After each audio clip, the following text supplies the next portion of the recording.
Hello, and welcome to Believe Radio. My name is George Pearson. I'm uh, one of the new guest hosts for the Eyes of the Conscious Soul. I'm doing this segment called Education is the Best Medicine, and want to first of all thank all of you for taking time to uh, make me a part of your day. We'll be doing this from 2 to 3 o'clock, and just want to again thank the management staff and Believe Radio, and we look forward to a great relationship with them. Wanted to talk about and say again, this is Black Women's History Month. It's Women's History Month, but every month is Black Women's History Month, as I'm concerned. If my mother were alive, or Barbara's mother was alive, she would say that. So, we wanted to start out. We had talked about in the first show some of the, some of the history of, in my case, and I call it my subset is particularly African American women who are descendants of slaves, who are referenced in the New York Times document, 1619. And I just suggest that people review that and find out for yourself. Um, there's a classic battle now about uh, history and how history should be talked about and what constitutes history. Is history just to make us feel good, or is history about what happened at that time for the people that were there, the challenges they faced, and the things they had to deal with? So today, I want to talk about. Um, First of all, I want to thank the Eyes Conscious Mind and BH Brilliant Minds, and I want to give a special shout out to my education is the best as a family. Without them, I would have been here. Uh, Vanessa Fisher, Mark, and Stephanie. Stephanie has just had a child in the last couple of years. I wish that them and their family well, and I wanted to particularly dedicate this show to my granddaughter, Jamie Miller Pearson, and my great granddaughter, Caitlin Pearson. Um, Always to my family, to Jimmy Vashti Smith and James Pearson, Mr. and Mrs. Howard, and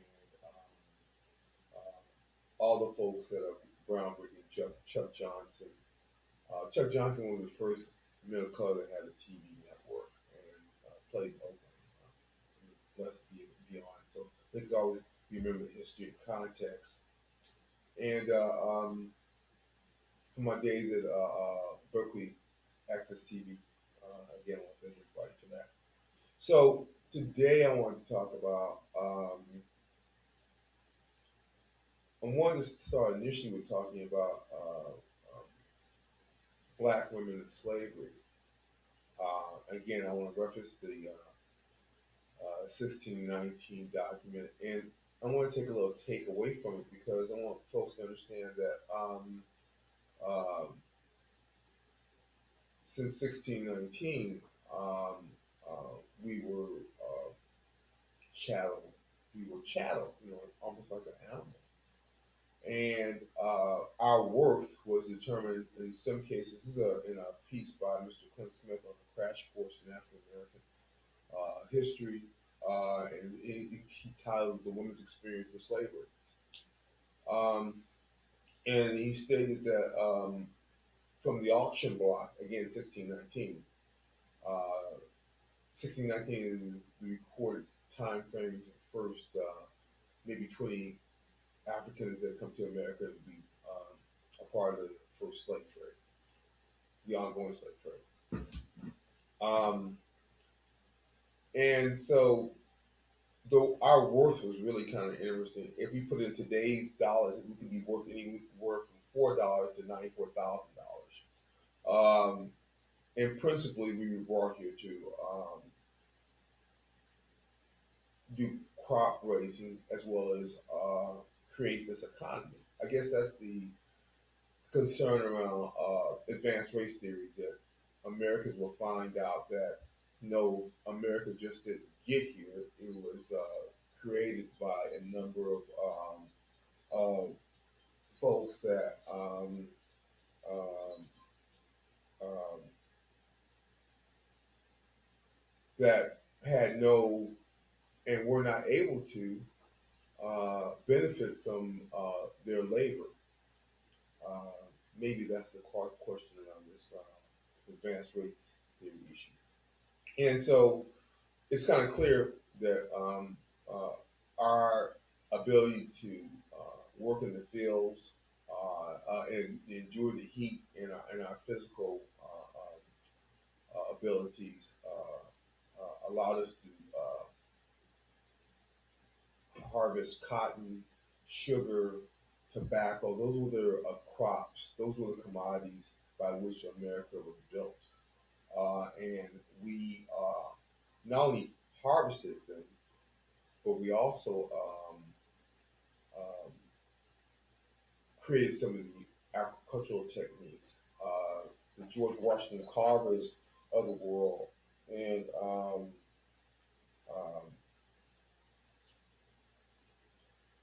that was how this country was built. Again, I guess it's the advanced race theory is not only to understand how this country was built, or whose labor it was built on, and how America is what it is, a very, very powerful country. So we talk about and Mr. Smith talks about women, particularly bearing the blunt of slavery, of child slavery. Um, so it was clear that we were, as a slave, you were determined by things that were access, your health, your height, your skin, your color, your gender, and in particular, female gender, because within that concept, you were able to continue to create more children born into slavery. In fact, there was a law, again, back to um, uh, uh, history, again, back to advanced race theory, um, that in it was a 1662 law, 1662, a Virginia law that established a legal person to define enslaved people by the mother's status and not by the father, which meant that the father had no rights to the child, and the child, when born, when buried by the mother, was a property of that person, the owner, slave owner, or their families. Um, uh, and this created a dynamic of breaking of black families easily. When not only the man had no rights to his child, but the woman had no right to her child. And so, Sojourner Truth said that she had bore 12 children and had them all sold in slavery. And really, the title of her talk was not "Ain't I a Woman?" It was "I Am a Woman," basically. And so we always see our history, contorted and changed. In fact, "Ain't I a Woman" came from a white abolitionist 12 had who wrote this 12 years later, and yet it was used as a marketing tool, like a lot of those things. It's always a slight deviation on our history. So that's what you have to be aware about. That's what I want people to learn. That's what I'm learning every day. Um, and the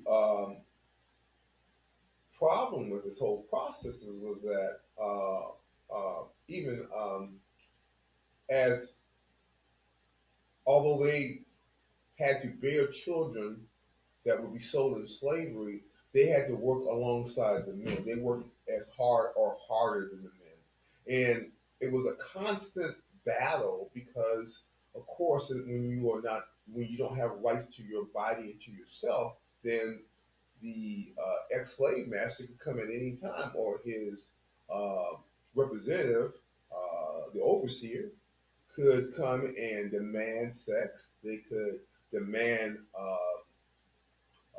the children to, uh, in terms of sexual abuse and trauma. Yeah, this happened. So that's the history we need to understand, that slavery wasn't pretty. Slavery was brutal to the people, particularly the descendants of the African Americans in the late 1600s, 1619 on, um, had to deal with. Um, and so, um, and some folks, Harry James, Harry Jacobs talked about the brutality and the sexual abuse of her and her kind during that slave period. It's a very telling document. And it gets us into another piece around slavery was that the medical field examined the slaves and made them and determined their value so that they could be sold. So that's why we have an angst against medical and medicine, because again they were partial slave syndrome.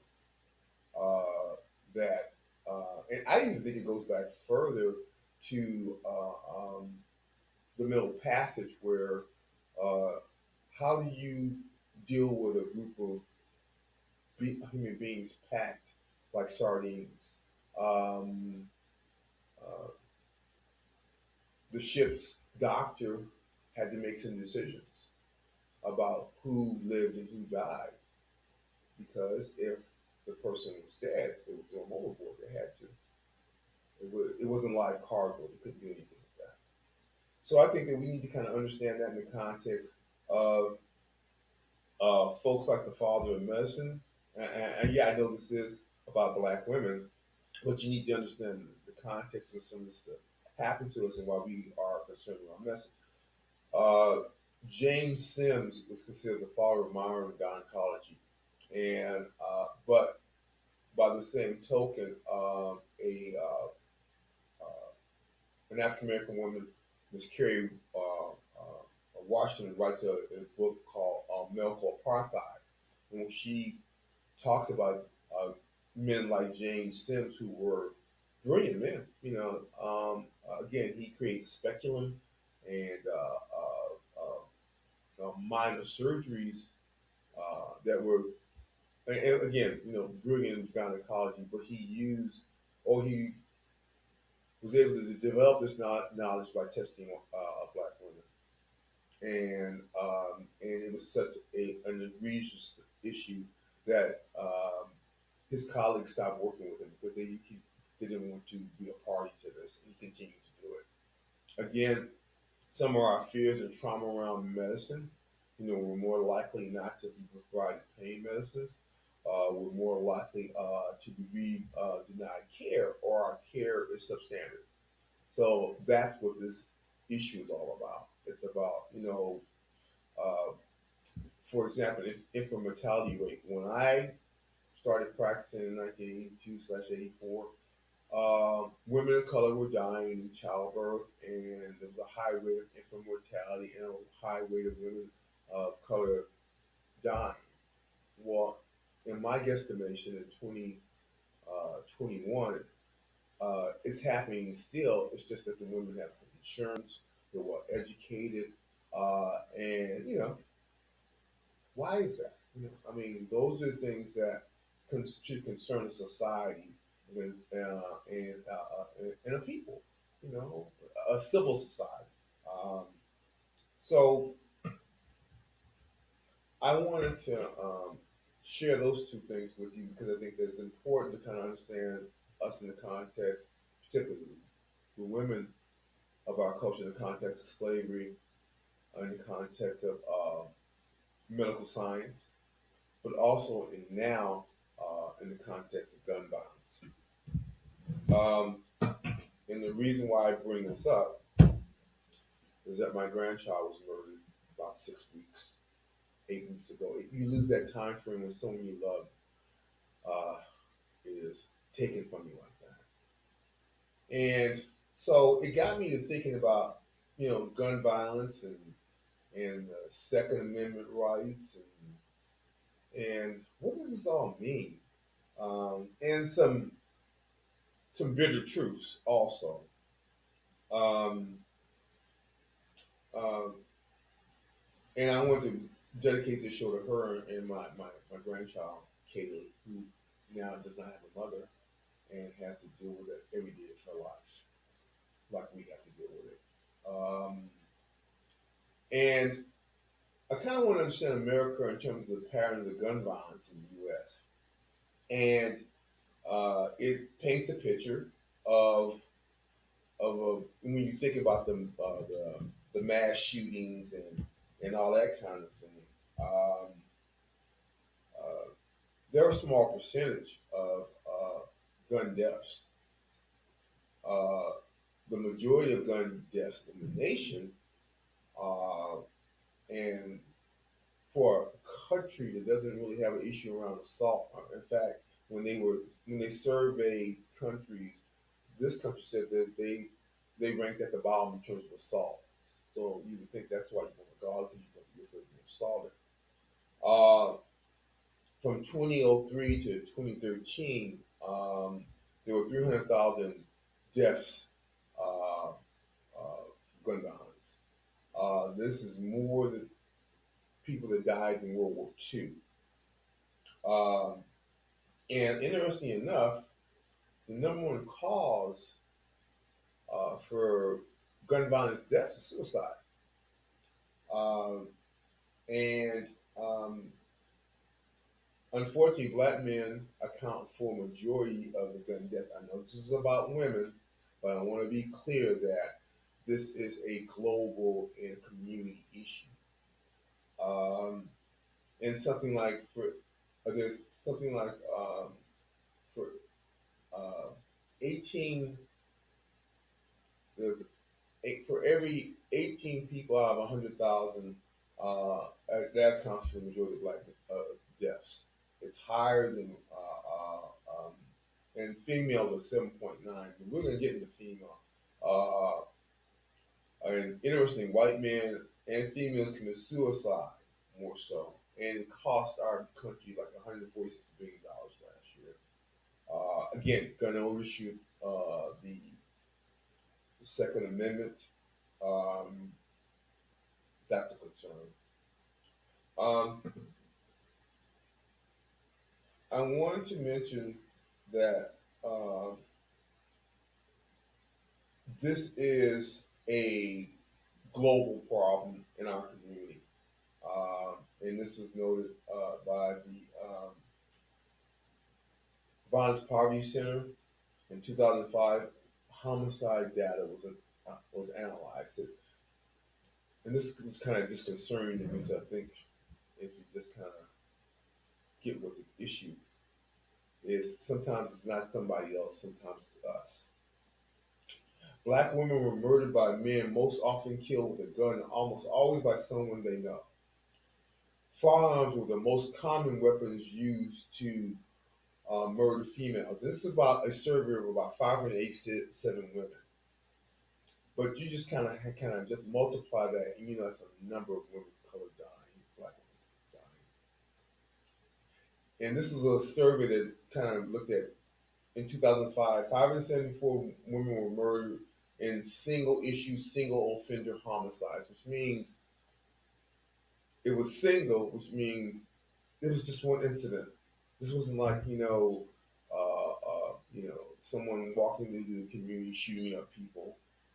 It was like a one-time incident. Uh, Firearms were the most common weapon used to murder females. So I want to stop there for a second to say that why are black men killing black women? Why are we doing that? Strangers are not. So 90% of black women when it could be determined there was a relationship, their relationship were as wives, common law, ex-wives, girlfriends, uh, uh, so these were men that these women that my granddaughter probably knew.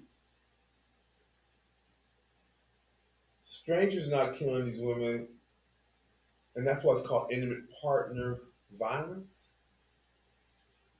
Intimate partner relationships end up being an intimate partner domestic violence that ends up murdering a woman you said that you loved or loved, who's your daughter or your sister or somebody that somebody needs to have around them right now. And let's not forget the random shootings. You can be assured that these folks that are shooting people have not had any gun training. For someone to take and create a neighborhood as a battlefield to settle whatever it is you want to settle is not only ignorant, it shows that you don't have a love of yourself. In 2005, black women were murdered at a rate nearly 3 times higher than white women. Most of the women were killed in an argument. The offenders, the men that shoot these women, don't have a criminal record. It's about an argument that you don't want to hear her talk. Man, why guns shouldn't be in the homes? Why we need to have intelligent gun policies? I have to have solutions also. I'm just not talking about what happens. We need to make a This is why these ghost guns and what you got a 3D gun are dangerous in our community, and they can't be traced. I was preparing to do this, and I was listening to this African American. I think he's out of Chicago, the East Coast, and he said that his concern was that the people that were killing us was us, and they weren't saying anything about it. They say something like, "Snitches get stitches." Well, on the call in regards to the first arraignment of this young man who allegedly murdered my grandchild, it was overwhelmingly packed. The judge mentioned that. So that's what we have to do. We have to we have to work within this context. Most I gotta say it again. Most often, women are killed in an argument were killed in an argument.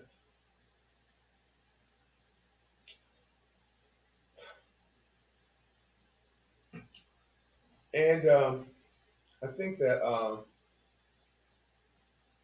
again, the fact that his shooter my granddaughter's shooter may be 16 is also disconcerting because we've lost 2 lives now because this young man has to go through this process. And certainly it's not going to be easy. Still not clear about why he shot her either. So that gets me to America's focus on mass shootings, the Second Amendment, gun rights, uh, and crazy violence. And gun violence is a public health issue.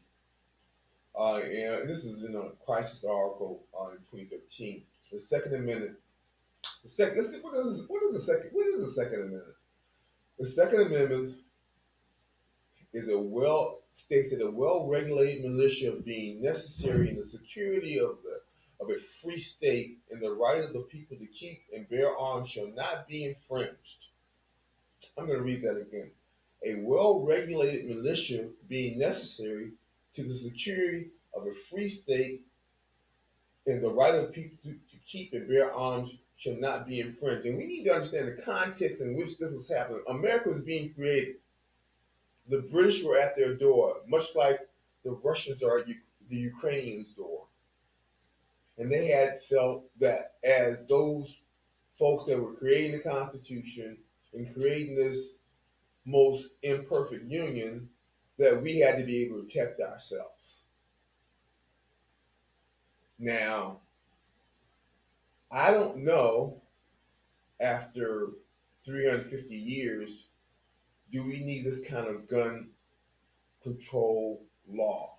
Can there be some moderation? Can we have some common sense? Because certainly the mass shootings and the murder of my granddaughter haven't changed the advocacy, and I'll tell you why. America has a unique love affair with the Second Amendment. The entertainment industry loves guns and violence with guns. Now, I'm not against guns. I'm a military veteran. I started out as an infantry warrant officer, ended up being a medical warrant officer at the end of my career, like in about 12 years. So I understood guns, understood their use. You know, you haven't lived till you shot a 50 caliber gun at night in the middle of the Texas sky. You haven't lived. Uh, it's loud and it's, you get burnt a lot. Um, from the shells hitting you in the face and in the chest and in your arms and all that kind of stuff. So I know about guns. And gun numbers would point to an increase in violence and the need to have guns because of mass shootings. Again, I told you mass shootings aren't the issue.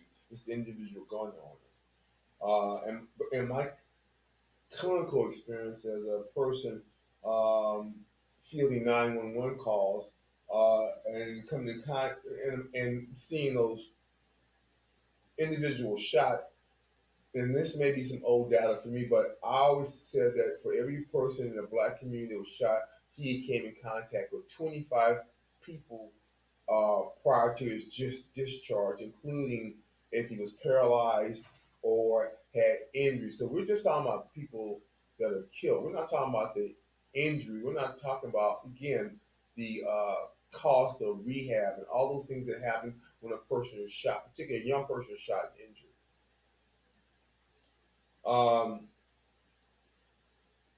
And seeing somebody on a cold metal slab who you love, who you took care of, or who you heard about.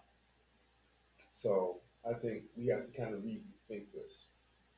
Um, According to this crisis article in 2013, the homicide rate for African Americans was 16.3 for blacks versus 2.7 for whites and 4.4 nationally.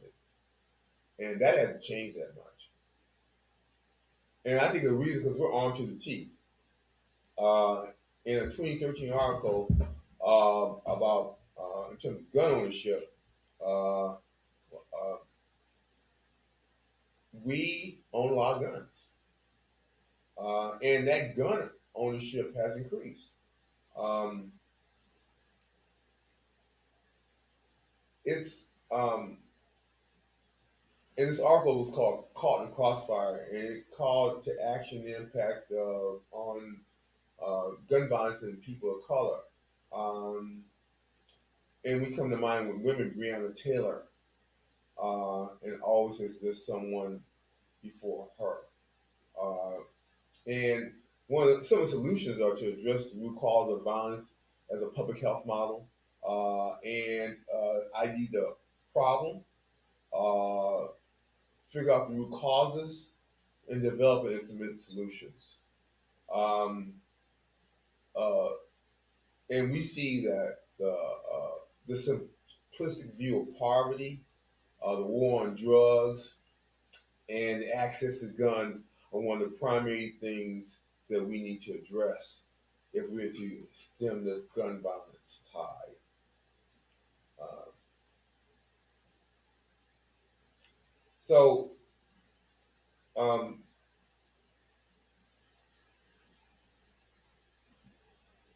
the um, the poverty question again is a 1619 question to 2022 to 2022. And the reason why I say that is that imagine you had free labor. In this case, this country maybe 400 years. Uh, and when I take into account minimal uh, wages and or you might want to better know is the racial wealth gap. A little bit about that. Uh, in 2010, African Americans, the average net worth of African American families decreased by 27% versus 66.7% for white families. In the most recent Yahoo Money article, February 2021, African Americans families total income was 1/7 that of white families. And to put that in context, 140,000 K versus 900,000 K. So a little bit more than 150,000 versus 3/4 of a million. That puts it in context. Um, and my granddaughter went to Fresno to get housing and to make a better life for herself. Um, Again, housing, and she wanted a better life for my grandchild. And she was independent. That's what I liked about her. She was an independent black woman. Uh, and we understand we had suffered even before COVID in terms of this violence issue, and and also in terms of affordable wages. What's the big thing now? Wages, costs. What's causing inflation? Wages going up. Really, you mean paying more people causes inflation? I didn't understand that. I could understand that if everybody was living fat, as they say, but we're not, and we are barely making it. And that's kind of says a lot about how the society views, our worth. Because initially, um, after slavery, we became a problem in America. We became an issue. We became, and our children became that. We became not a benefit because remember, during slavery, we were getting paid for our labor. And so when we, through the ending of slavery, could have wages for our labor, then we can look at it. Let's look at it: Jim Crow, Reconstruction. Let's just look at those things that happened. So, um, sharecropping, right? Um, of mice and men, and also the failed war on drugs. So we talk about things that kind of have propelled this gun violence issue. Uh, in 1971, President Nixon declared a war on drugs, and after 40 years now, we understand it's failed. Uh, and um, and I think it's failed not just because it was a bad policy. Well, we didn't know what we know now, and not that it was just a bad policy. It was a policy based on race and gender. And what I'm seeing now in 2021 is that the issue on substance use disorder. Uh, it's not just people of color. It's not just a problem with the court system, and it's dealing with meth and alcohol and jail terms that were not consistent with fairness. So now that more of everyone's coming into the system with substance abuse problems, with homeless problems, now we're trying to reach solutions. It's not just our problem. Um, and we are a nation that incarcerates a lot of people. The prison school pipeline, the judicial prison pipeline, a young black female author called it the new Jim Crow.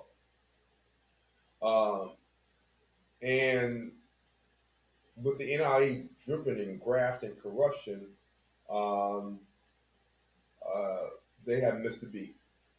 They continue to collect, they continue to foster these policies and to block legislation. If you look at why we don't have a legislation about more sensible gun control, look at your Congress, look at your Senate, look at the folks that have been there. What are they saying? And who's paying? How about that?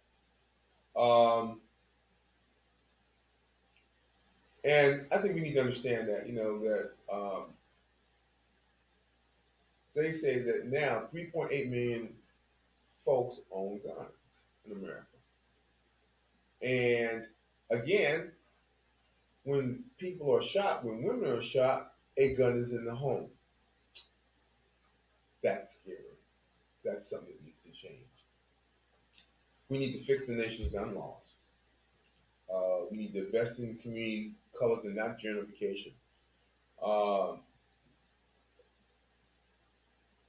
we need to be able to have a healthcare system and a mental health care system that one is in the same location, and secondly is an African American healthcare center that would include medical and mental health services and would be a site, not a hub. Uh, and I say that in terms of black women being killed, Houston, we got a problem. In January 2013, only 42 people in Chicago were shot. Uh, uh, but in 2021, 51 black females were shot. So in 2013 in Chicago, 42 people were shot. But in Chicago in 2021, 51 black females were shot. Here's the problem with that, is that the concern is that black female lives don't seem to matter. Um,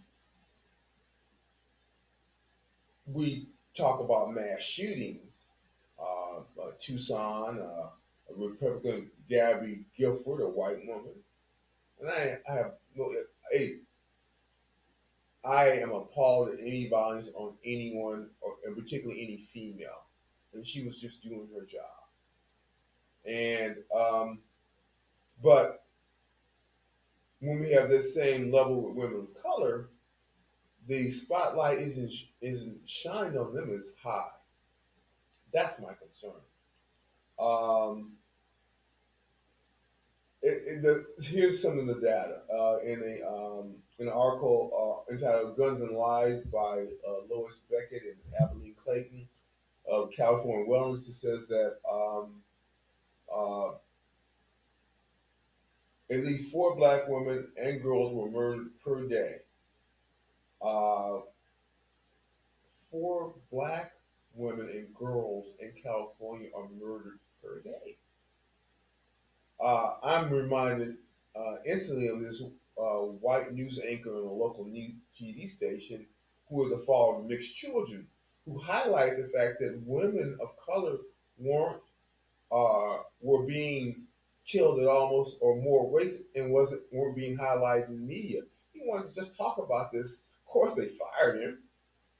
How dare he? But we talk about balanced reporting and balanced news. That's why I'm glad Believe Radio is here. I want to put a shout out to them again for being here. This is my way of being proactive as opposed to being reactive, getting off my butt and doing something about things, having these conversations in terms of these issues, not just being satisfied with the status quo. Um, that's why I'm here. Um, and during the pandemic, of course, murder rates overall rose. The rise in factors related to domestic violence are huge for black women. Black women are 3 times more higher, have a higher homicide rate than their white females. Again, in our code and firearms, we need to have barriers, preventions. We need to have better mental health services. Talked about that, and discuss the issue around increased intimate partner violence. If you don't want to get along with the person and you don't get along with her, then why would you kill her? Why could you just say, well, we don't get along? Is it that control? Is it, because we have, I can only say for our black men, because we feel we have lack of control in our lives, we have to control anything and everything around us, particularly women that love us and care us. Hmm, that's interesting, but that won't work. And it's not healthy. And it's not realistic for our families, for our children. Uh, it isn't. That's the real issue, is that we're killing more of us than anyone else is killing of us. And I had to think about saying that, but that's what's true. I'm a factual person. I'm evidence and data based. Go look at my sources. Go look at the documentation. Look at this. It's on. Put it in Google. Black women uh, died through gun death. You can put any of those things in, and they'll come up. Bring you some chilling stuff. Um, I wanted to be sure that you know um,